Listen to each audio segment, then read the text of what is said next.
சொல்றீங்க? ரோமர் எழுதின நிருபம் 1ஆம் அதிகாரம் 14ஆம் வசனத்திலிருந்து 14ஆம் வசனம் 16ஆம் வசனத்தை மட்டும் நீங்க படிச்சீங்கன்னா படிக்கலாம். கிரேக்கர்களும் என்னமா கிரேக்கர்களும் மற்ற அந்நியர்களும் ஞானிகளுக்கும் மூடர்களுக்கும் நான் எப்படிப்பட்டவனா இருக்கிறேன்? கர்த்தர் சொல்றாரு, போரடிக்கிற ஏந்திரமாகிய உங்களை பார்த்து கர்த்தர் சொல்றாரு, சுவிசேஷத்தை சொல்ல நீங்கள் கடனாளியா இருக்கிறீங்க.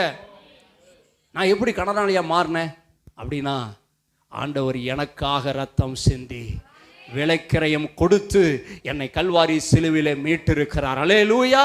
நான் சுவிசேஷத்தினால் மீட்கப்பட்டிருக்கிறேன். இன்னைக்கு அநேகர் இங்கே இருக்கிறீங்க, அநேகர் எனக்கு அருமையாக சாட்சி சொல்ல சொன்னால் அநேகர் சொல்லுவீங்க, நான் சாகலாம் நினச்சிக்கிட்டு இருந்தேன், ஆனால் யாரோ ஒருவர் சொன்ன சுவிசேஷத்தினால இன்றைக்கு நான் ஜீவனோடு இருக்கிறேன். யாரோ சொன்ன சுவிசேஷத்தினால பாவத்தை விட்டு மனம் திரும்பிக்க நான் பரிசுத்தமாக இருக்கிறேன். அநேகருக்கு நான் ஆசீர்வாதமாக இருக்கிறேன். அநேகருக்கு நான் பிரயோஜனமாக இருக்க கர்த்தரை மாற்றி நான் கரங்களை தட்டி ஆண்டவருடைய நாமத்தை மகிமைப்படுத்துவோம்.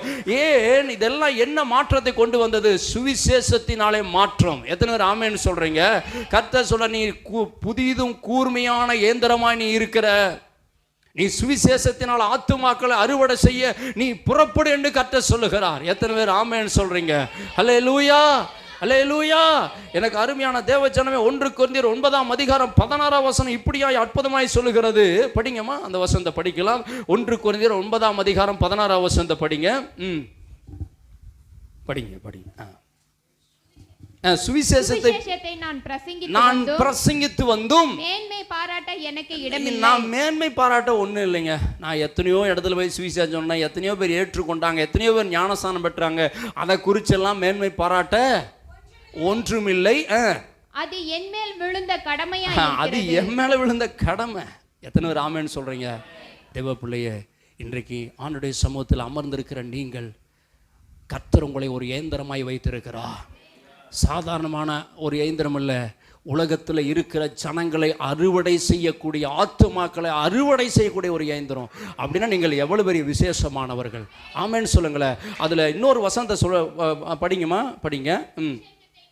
சுவிசேஷத்தை நான் பிரசங்கியாதிருந்தால் எனக்கு ஐயோ. நல்லா கவனிங்க, சுவிசேஷம் நான் பிரசங்கியாதான் எனக்கு ஐயோவா. அதுல ரோமர்ல 1ஆம் அதிகாரத்துல நீங்க 16ஆம் வசனம் படிங்கம்மா. 16ஆம் வசனம் படிங்க.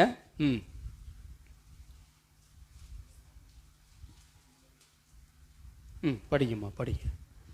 கிறிஸ்துவின் சுவிசேஷத்தை குறித்து அவர் சொல்றாரு பாருங்க, நான் கிறிஸ்துவின் சுவிசேஷத்தை குறித்து நான் வெட்கப்படேன். இன்றைக்கு நம்ம வெட்கப்படுகிறோம். உங்களுக்கு எத்தனையோ ஜனங்க உங்களுக்கு தெரியுங்க, எத்தனையோ நண்பர்கள்லாம் உங்களுக்கு தெரியும், எத்தனையோ உங்களோட தொடர்பு, எத்தனையோ நல்ல